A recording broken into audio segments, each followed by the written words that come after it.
الحمد لله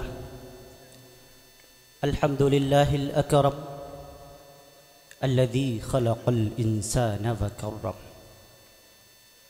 وعلمه من البيان ما لم يعلم فسبحان الذي لا يحصى امتنانه باللسان ولا بالقلم ونشهد أن لا إله إلا الله وحده لا شريك له ونشهد أن سيدنا ومولانا محمد رسول الله صلى الله عليه وسلم أما بعد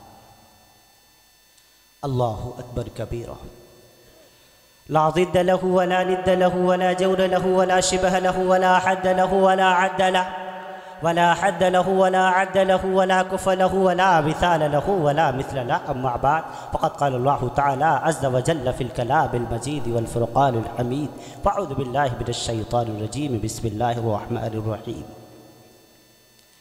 فاسألوا أهل الذكر إن كنتم لا تعلمون وقال تعالى ألف لام ميم ذلك الكتاب لا ريب فيه هدى للمتقين وقال تعالى يا أيها الذين آمنوا إن جاءكم فاسق بنبأ فتبينوا أن تصيبوا قوما بجهالة فتصبحوا على ما فعلتم نادمين صدق الله العظيم وقال تعالى يا أيها الذين آمنوا ادخلوا في السلم كافة ولا تتبعوا خطوات الشيطان إنه لكم عدو مبين صدق الله العظيم عن عبد الله بن مسعود رضي الله تعالى عنه قال قال رسول الله صلى الله تعالى عليه وسلم إن أكثر خطايا بني آدم في لساني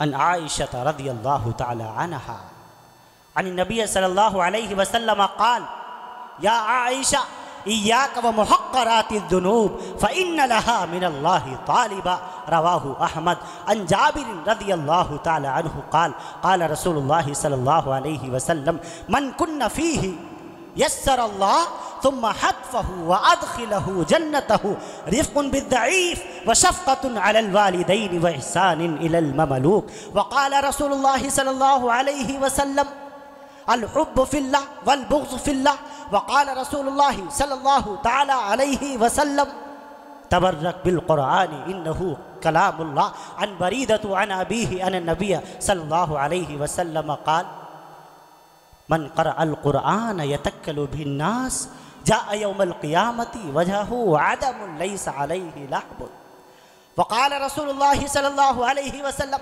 تعلموا الفرائض والقرآن وعلموا الناس فإني مقبول أو كما قال عليه الصلاة والسلام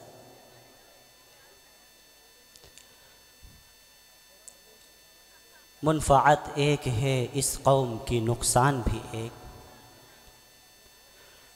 مفکر اسلام ڈاکٹر علامہ اقبال رحمۃ اللہ تعالی علیہ جن کی پیدائش 1877 اور انتقال 1938 میں ہو چکا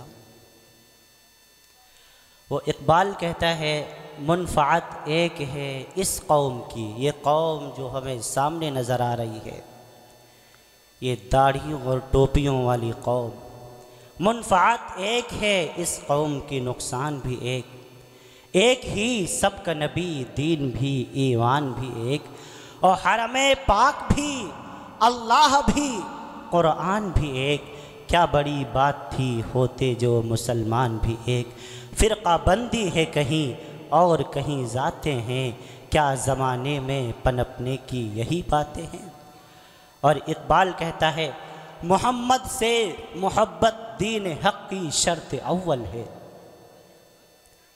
اگر ہمارے سینوں میں امام الانبیاء کا عشق نہیں ہے اگر ہمارے قلوب امام الانبیاء احمد مجتبیٰ محمد مصطفیٰ صلی اللہ علیہ وسلم کی محبت سے خالی ہیں تو ہم انسان تو ہو سکتے ہیں لیکن صاحب ایمان نہیں ہو سکتے کیوں محمد سے محبت دین حقی شرط اول ہے، اور اسی میں ہو اگر خامی تو سب کچھ نامکمل ہے۔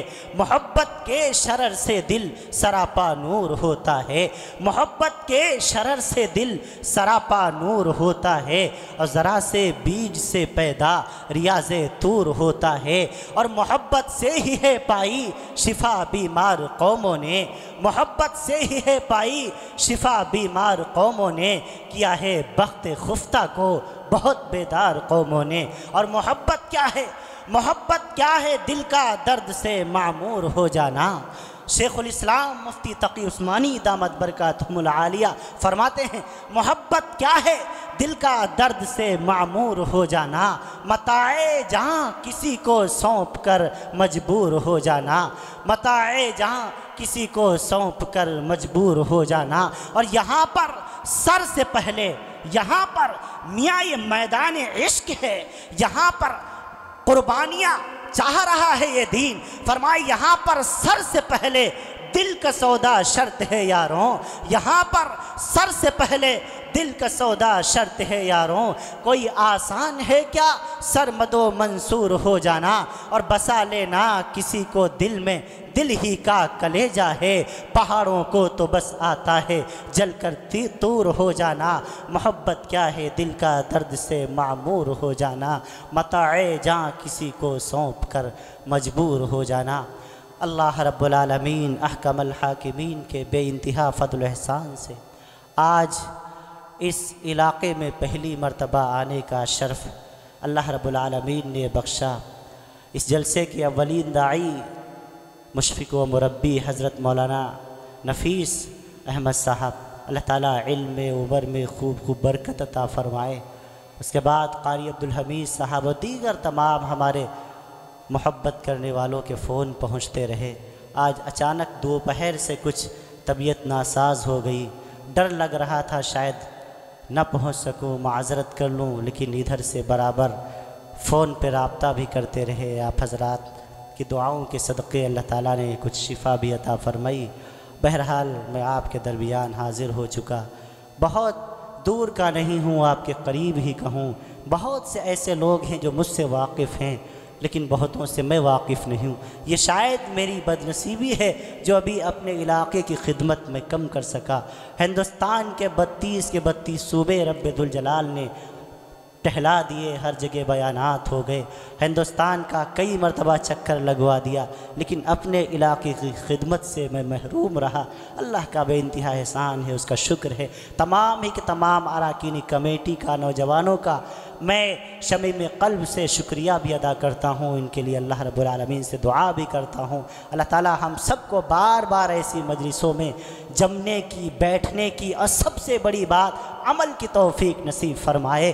اگر عمل ہم نہیں کریں گے، ساری رات بیٹھے رہیں، اچھے مقررین کو بلا لیں، آپ بیرون ممالک سے بلا لیجئے، اور بھی دیگر مقررین کو بلا لیجئے، شعراء کو بلا لیجئے، ساری رات آپ بیٹھیے، نماز فجر نہ پڑھیے، کوئی فائدہ نہیں ان جلسوں سے، کوئی فائدہ نہیں ایسی محفلوں کے سجانے سے۔ اصل مقصد تو عمل ہے، اصل مقصد تو زندگی میں عملی نمونہ پیدا کرنا ہے۔ اقبال نے کیا خوب کہا تھا، عمل سے زندگی بنتی ہے جنت بھی جہنم بھی، یہ خاکی اپنی فطرت میں نہ نوری ہے نہ ناری ہے۔ اگر جنت چاہتے ہو پھر بھی عمل کرنے پڑیں گے اچھے، جہنم چاہتے ہو عمل کرنے پڑیں گے خراب۔ نہ بغیر عمل کے جنت مل سکتی ہے، نہ بغیر عمل کے جہنم مل سکتی ہے۔ اگر تم کامیاب ہونا چاہتے ہو، اگر سربلند ہونا چاہتے ہو، اگر تم چاہتے ہو رب ذوالجلال دنیا آخرت میں آپ کو کامیابیوں کے تاج پہنائے، تو تمام کے تمام اچھی اور نیک اور علماء کرام کی باتوں پر عمل کرنا ضروری ہو جایا کرتا ہے۔ تو جب تک آپ یہاں بیٹھیں، اس نیت کے ساتھ بیٹھیں کہ انشاءاللہ العزیز جو بات ہم سنیں گے سمجھ میں آئے گی، اس پر انشاءاللہ العزیز ہم عمل کریں گے۔ خوب یاد رکھنا، اگر ہم عمل کے ارادے سے بیٹھے ہوئے ہیں تو انشاءاللہ العزیز اللہ رب العالمین ضرور ہمیں عمل کرنے کی توفیق دے گا۔ ہم اللہ پاک سے مانگتے نہیں، ہم جاتے نماز پڑھنے کے لیے، ہمارے پاس پیسے نہیں ہوتے، اللہ سے ہم دولت مانگتے ہیں۔ ہمارا بیٹا بیمار ہوتا، اللہ سے اس کی شفا کی ہم بھیک مانگتے ہیں اللہ ہمارے بیٹے کو شفا عطا فرما دیجئے، اہلیہ محترمہ بیمار ہے اس کے لیے ہم اللہ سے دعا مانگتے ہیں، اللہ عطا فرما دیتا ہے، کھیتیوں میں برکت کے لیے، دکان میں برکت کے لیے، مکان میں برکت کے لیے ہم رب ذوالجلال سے دعا مانگتے ہیں، اللہ قبول کرتا کہ نہیں قبول کرتا؟ تو کیا ہم اگر اسی اللہ سے ہدایت کی بھیک مانگیں گے، دعا مانگے کہ اے رب ذوالجلال اس جلسے کی برکت سے ہمیں 5 وقت کا نمازی بنا دیجئے، اے کریم مولا اس جلسے کی برکت سے ہمیں تمام گناہوں سے سچی توبہ کی توفیق عطا فرما دیجئے، تو کیا رب ذوالجلال نہیں قبول فرمائے گا؟ بے شک قبول فرمائے گا۔ اعلان کر دیا، رب ذوالجلال نے فتویٰ دے ڈالا قرآن مقدس کے اندر، وَإِذَا سَأَلَكَ عِبَادِي عَنِّي فَإِنِّي قَرِيبٌ أُجِيبُ دَعْوَةَ الدَّاعِ إِذَا دَعَانِ فَلْيَسْتَجِیبُوا لِی وَلْیُؤْمِنُوا بِی لَعَلَّهُمْ يَرْشُدُونَ۔ اے میرے بندے، ارے سوال کر مانگ کیا مانگتا ہے؟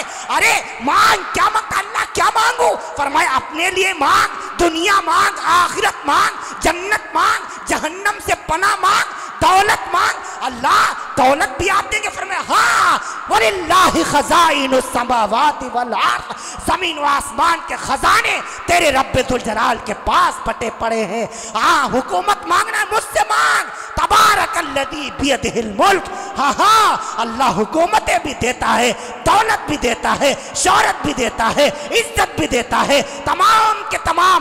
وَلَا تَهِنُوا وَلَا تَحْزَنُوا وَأَنْتُمُ الْأَعْلَوْنَ إِن كُنتُم مُؤْمِنِينَ۔ اے میرے بندے، کامیابی چاہتا ہے تو بس شرط یہ ہے مومن بن جا، مسلمان بن جا، میری مان کے چلنے لگ جا۔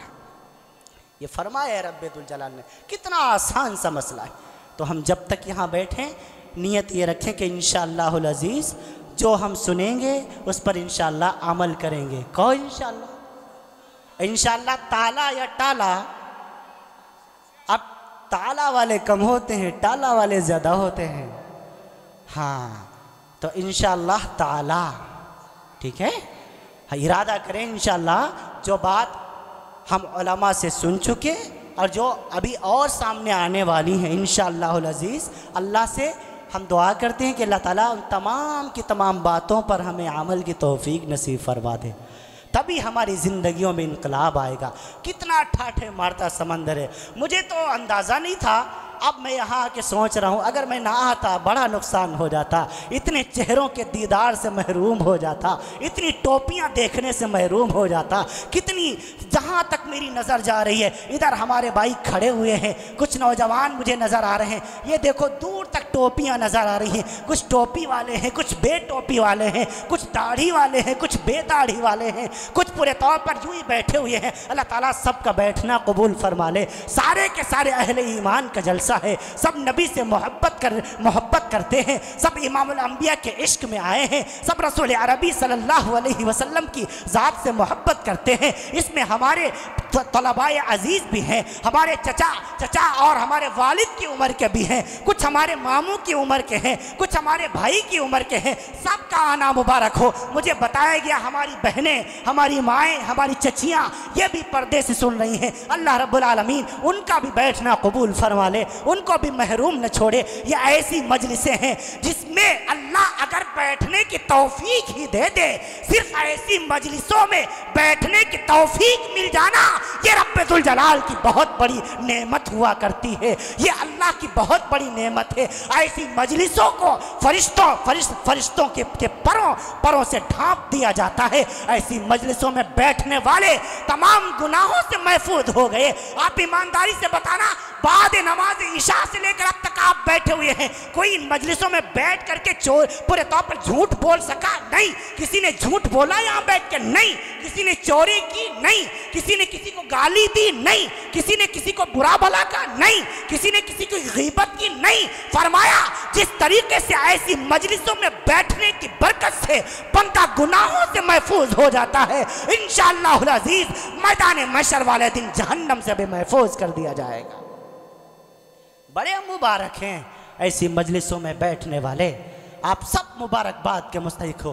اور ہاں خوب یاد رکھنا، یہ کرسی سے زیادہ آپ ثواب کما رہے ہیں، یہ مت سمجھنا یہ اسٹیج والے ہاں یہ تو آپ نے ان کو عزت دی ہے اللہ تعالیٰ کہ چونکہ یہ عالم دین ہے، یہ انبیاء کے وارث ہیں، یہ نبی اکرم صلی اللہ علیہ وسلم کے دین کو آپ تک پہنچانے والے ہیں، ان کی عزت، ان کا احترام، ان کا اکرام آپ پر لازم اور واجب ہے، لیکن آپ اپنے آپ کو ان سے کم مت سمجھیے، بلکہ آپ ان سے زیادہ ثواب کے حقدار ہوں گے انشاءاللہ اس بیٹھنے کے معاملے میں۔ ہاں اللہ کے رسول صلی اللہ علیہ وسلم ایک صحابی ہیں، سوال کیا یا رسول اللہ صلی اللہ علیہ وسلم مجھے کچھ نصیحت فرما دیجئے، کچھ باتیں ذہن میں آ رہی ہیں وہ میں پہلے عرض کر دوں پھر شاید میں بھول جاؤں، اس وجہ سے یہ باتیں پہلے عرض کرنی ضروری ہے۔ پوچھا یا رسول اللہ مجھے کچھ نصیحت فرما۔ ان صحابی کا نام ہے جابر بن سلیم رضی اللہ عنہ۔ پہلی ملاقات ابھی ان سے ملاقات نہیں ہوئی تھی۔ یہ ایک یہودیوں کی بکریاں چرائے کرتے تھے۔ میدان خیبر میں امام الانبیاء صلی اللہ علیہ وسلم نے خیمہ لگایا ہوا ہے۔ جنگ خیبر جو یہودیوں سے لڑی گئی، جنگ خیبر میں 92 صحابہ کرام شہید ہوئے۔ جنگ خیبر کے اندر کئی روز تک یہ جنگ چلی۔ امام الانبیاء احمد مجتبیٰ محمد مصطفیٰ صلی اللہ علیہ وسلم کا خیمہ لگا ہوا تھا۔ بڑی الوداع والنہایہ آپ کو ملے گا۔ تو ایک یہودیوں کا چرواہا ہے جو ان کی بکریاں چرائے کرتا ہے، یہ پورے طور پر ادھر سے نکلا، دیکھا خیمہ لگا ہوا ہے، میدان جہاد سجا ہوا ہے۔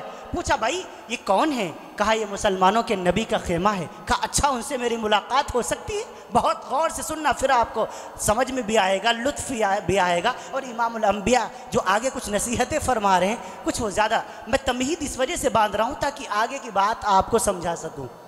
تو ایک صحابی نے بتا دیا ہاں اللہ کے رسول وہاں ہیں، ان سے آپ کی ملاقات ہو جائے گی۔ وہ بڑا حیران ہوا۔ اول تو اس نے سوچا تھا اتنا بڑا نبی، مسلمانوں کا نبی، آخری نبی جس پر اللہ کا قرآن اترتا ہے، جو دعویٰ یہ کرتا ہے کہ مجھ پر اللہ کا قرآن اترتا ہے، وہ یوں سادے سے ایک کھجور کی چھال سے بنے ہوئے، کھجور کی لکڑیوں سے بنے ہوئے گھر میں رہے گا؟ تو حیران ہوا، جا کر کے ایک صحابی سے ملا، ملاقات ہو گئی۔ اللہ کے رسول صلی اللہ علیہ وسلم نے اس کو اپنے قریب بٹھایا تو اس نے پوچھا اچھا آپ ہیں مسلمانوں کے نبی؟ فرمایا ہاں میں یوں ہوں۔ کہا اچھا اگر میں کلمہ پڑھ لوں تو مجھے کیا ملے گا؟ اس نے یہی کہا اگر میں کلمہ پڑھ لوں تو مجھے کیا ملے گا؟ اللہ کے رسول نے فرمایا اگر آپ کلمہ پڑھ لیں گے تو سب سے پہلا کام تو میں یہ کروں گا کہ آپ کو میں اپنے سینے سے لگاؤں گا۔ یہ حیران ہو گیا، کہنے لگا میں تو ایک چرواہا ہوں، وہ بھی یہودیوں کا چرواہا، میرے بدن پر دھول لگی ہوئی ہے، میرے پسینے سے، میرے جسم سے پسینے کی بدبو آ رہی ہے، آپ سراپا خوشبو ہیں، آپ کا پسینہ بھی خوشبودار ہے، آپ تو پورے کا پورا جسد اطہر آپ کا معطر ہے، آپ مجھے سینے سے لگائیں گے؟ فرمایا اگر تم نے کلمہ پڑھ لیا تو رب ذوالجلال آپ کی بدبو، روح کی بدبو کو بھی خوشبو سے بدل دے گا۔ تھوڑی دیر تک اللہ کے رسول نے اس سے باتیں کی، امام الانبیاء کی باتوں سے متاثر ہو گیا اور اس نے کلمہ پڑھ لیا۔ جب کلمہ پڑھ لیا تو کہنے لگا یا رسول اللہ اب تو میں مسلمان ہو گیا ہوں، اب مجھے حکم کیا ہے؟ تو امام الانبیاء نے پہلا اسے کام یہ بتایا کہ اب تم صاحب ایمان ہو چکے ہو، تمہارے پاس اس یہودی کی بکریاں بطور امانت ہیں، پہلے آپ جائیے اس کی بکریاں واپس کر کے آئیے۔ دیکھو امام الانبیاء احمد مجتبیٰ محمد مصطفیٰ صلی اللہ علیہ وسلم وہ یہودیوں کا مال واپس کرنے کی بات کر رہے ہیں، جن یہودیوں سے جنگ چل رہی ہے، جن کا مال غنیمت رب ذوالجلال نے بنا دیا، لیکن چونکہ ایک عہد و پیمان کی بنیاد پر وہ پورے طور پر چرواہا بکریوں کو لے کر کے آیا تھا، اس لیے اللہ کے رسول فرما رہے جاؤ پہلے بکریاں واپس کر کے آؤ۔ بکریاں واپس کر کے آ گئے۔ کہا یا رسول اللہ اب بتائیے اب عمل کیا ہے؟ امام الانبیاء نے فرمایا دیکھو تم پورے طور پر ابھی جس وقت تم نے کلمہ پڑھا ہے، ایمان قبول کیا ہے، ابھی نہ کوئی نماز کا وقت ہے، نہ ابھی تم پر زکوٰۃ فرض ہوئی ہے، نہ ابھی رمضان کا مہینہ ہے جو میں تمہیں روزے کا حکم دوں، نہ ابھی حج فرض ہوا ہے، نہ ابھی کوئی اور ارکان تم ادا کر سکتے ہو۔ اس وقت تو ایک ہی عمل ہو سکتا ہے، ایک ہی عمل ہو سکتا ہے، وہ تو عمل تلواروں کی چھاؤں میں ادا کیا جاتا ہے۔ ایک ہی عمل تم کر سکتے ہو کہ جاؤ تلوار لے لو، میدان خیبر میں چلے جاؤ اور جا کر کے پورے طور پر قتال کرو کفار سے۔ یہ صحابی جس نے چند سیکنڈ پہلے کلمہ پڑھا تھا، یا رسول اللہ اگر میں میدان جہاد میں چلا گیا تو میدان جہاد میں جانے کے بعد تو دو ہی امکان رہتے ہیں، یا تو بندہ مارے یا مر جائے، یا شہید ہو جائے یا غازی کہلائے، کوئی گارنٹی تو اس بات کی نہیں۔ کہ میں بچ ہی کے آ جاؤں، شہید بھی ہو سکتا ہوں؟ تو آپ چونکہ میں نے ابھی ابھی کلمہ پڑھا ہے تو میرے لیے کوئی گارنٹی ہے اللہ کے یہاں کہ اگر میں شہید ہو گیا تو اللہ میرے گناہوں کو بخشے گا، مجھ کو معاف فرمائے گا، اللہ رب العالمین مجھ کو جنت دے گا یا نہیں؟ امام الانبیاء نے فرمایا ہاں، اگر تم شہید ہو گئے تو رب ذوالجلال تمہارے تمام کے تمام گناہوں کو معاف فرما دے گا، بغیر حساب کے تمہیں جنت عطا فرما دے گا، کیونکہ تم نے کلمہ پڑھ لیا ہے، اور جب کوئی پہلی مرتبہ کلمہ پڑھتا ہے تو اس کے پچھلے سارے گناہ معاف ہو چکے ہوتے ہیں۔ اب وہ ایسا ہی ہے جیسے اس کی ماں نے آج ہی اسے پیدا کیا ہو۔ جب یہ صحابی چلا گیا اور جا کر کے میدان خیبر میں لڑا ہے اور لڑ کر کے پہلی صف میں لڑا ہے، شہید ہو گیا، کئی روز کے بعد جب جنگ بندی ہوئی، تمام شہیدوں کی لاشوں کو اکٹھا کیا گیا۔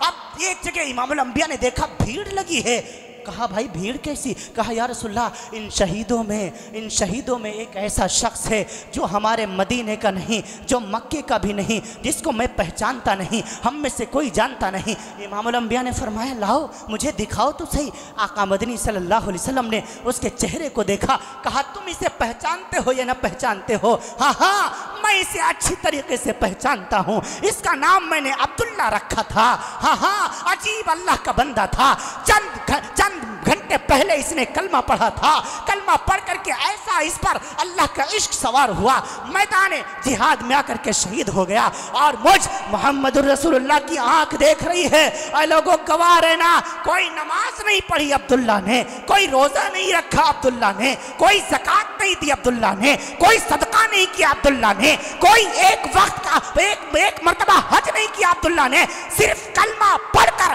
اپنی گردن کو کٹا کر کے سیدھے جنت الفردوس چلا گیا ہے۔ اب جب امام الانبیاء نے یہ فرمایا تو اب حضرت جابر بن سلیم کی سنو۔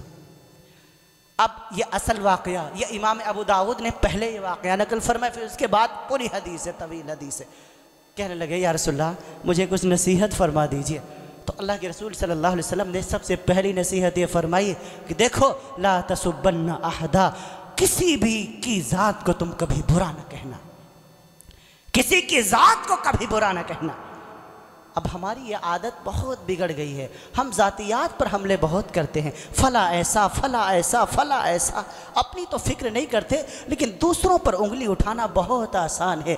اللہ کے رسول نے سب سے پہلی نصیحت یہ فرمائی لا تسبن احدا، خبردار کبھی بھی کسی کی ذات کو برا نہ کہنا۔ بے شک انسان کا اعمال برا ہو سکتا ہے، انسان کے عمل برے ہو سکتے ہیں، لیکن کسی کی ذات کے بارے میں آپ فیصلہ نہیں کر سکتے کہ کسی کی ذات برا ہے۔ بے شک آج ایک شخص شرابی ہے، ایک شخص جواری ہے، آج ایک شخص پورے طور پر گناہوں میں ملوث ہے، لیکن مرنے سے پہلے رب ذوالجلال شاید اسے ہدایت دے دے، اسے توفیق دے دے اور اس کے لیے ہدایت کے فیصلے فرما دے۔ اس لیے امام الانبیاء نے فرمایا، سب سے پہلی نصیحت میں فرمایا لا تسبن احدا، تم کسی کی ذات کو کبھی برا نہ کہنا۔ دیکھو ابھی تک وہ یہودی چرواہا تھا، ابھی تک وہ جہنم کا مستحق تھا، لیکن وہ کلمہ پڑھ کر مسلمان ہو گیا، پھر اب وہ میدان جہاد میں شہید ہو گیا۔ اس نے ایک بھی وقت کی نماز نہیں پڑھی، ایک دن کا روزہ نہیں رکھا، 1 روپیہ صدقہ نہیں دیا، فقط کلمہ پڑھ کر اللہ کی راہ میں شہید ہو کر کے سیدھا جنت چلا گیا۔ اسی لیے تم کسی کی ذات کو کبھی برا نہ کہنا، لا تسبن احدا، کبھی بھی کسی کی ذات کو برا نہ کہنا۔ سب سے پہلی نصیحت کیوں فرمایا کسی کی ذات کو برا نہ کہنا؟ ایک وجہ اس کی یہ بھی ہے کیونکہ ابھی تو ایک شخص خوب نمازیں پڑھتا ہے، خوب روزے رکھتا ہے، اچھے اخلاق ہیں، اچھا کیریکٹر ہے اس کا، لیکن مرنے سے پہلے اس نے کوئی ایسا کفر کر دیا، کوئی ایسا کفریہ جملہ کہہ دیا جس کی وجہ سے اس کا ایمان سلب ہو گیا اور وہ اللہ کی نظروں میں ذلیل و خوار ہو گیا۔ تو اب دیکھو ساری زندگی کی نیکیوں کو آگ لگ گئی۔ حدیث پاک میں اس کی کئی ایک مثالیں ملتی ہیں۔ آپ نے بارہا علماء سے سنا ہوگا کہ بنو اسرائیل کی ایک عورت تھی جو خوب نمازیں پڑھتی تھی، خوب روزے رکھتی تھی، بہت اچھے اخلاق و کیریکٹر والی تھی، لیکن ساتھ ساتھ اس نے ایک بلی بھی پال رکھی تھی۔ اس بلی کو کچھ کھانے کو اس وجہ سے نہیں دیتی تھی کیونکہ وہ صرف چوہے ہی کھائے، گھر میں چوہے نہ رہیں۔ فرمایا کہ اسی بھوک اور پیاس میں تڑپ تڑپ کر کے